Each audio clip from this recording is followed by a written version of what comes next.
गुनगुनाते हुए भूरा बंदर टोकरी में से फल लिए घर की तरफ वापस जा रहा था। रास्ते में इसे निकम्मा बांदर मिल गया। वाह भाई वाह, अच्छी अच्छी खुशबू वाले ताज़ा ताज़ा फल जमा किए हुए हैं आपने। ये तो बाहर ही से इतने अच्छे मालूम हो रहे हैं, अंदर से इनका जायका कैसा शानदार होगा। निकम्मे बांदर ने फलों की टोकरी की तरफ ललचाई हुई नज़रों से देखते हुए कहा, अरे भाई, बारिशों के बाद तो जंगल में हर तरफ फल फ्रूट ताज़ा है। सारे जानवर आजकल इन्हें खा रहे हैं और जान बना रहे हैं, लेकिन तुम्हें इतनी हैरत क्यों हो रही है और तुम इतने कमज़ोर क्यों हो रहे हो? भूरे बंदर ने कहा। तुम्हारे सवाल का जवाब इसमें है, निकम्मे बंदर ने अपनी टोकरी से पत्ते हटाते हुए कहा। अरे ये क्या, तुम्हारे पास सारे फल खराब और सड़े हुए हैं, इनमें कोई भी ताज़ा नहीं। इसकी क्या वजह है? भूरे बंदर ने हैरत से सवाल किया।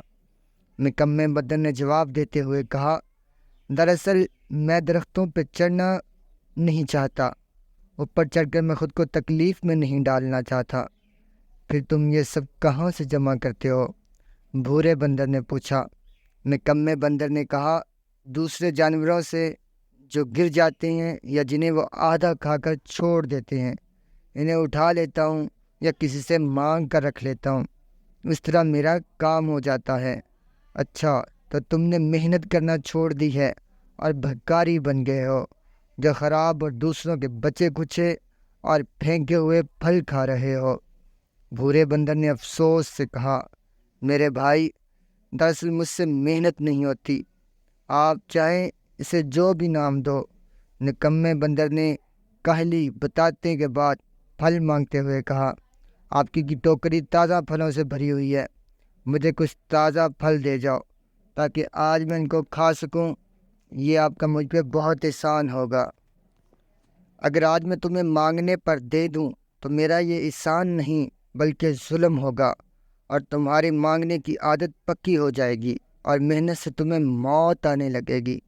तुम्हें चाहिए मेहनत करो और दूसरों से मांगना छोड़ दो।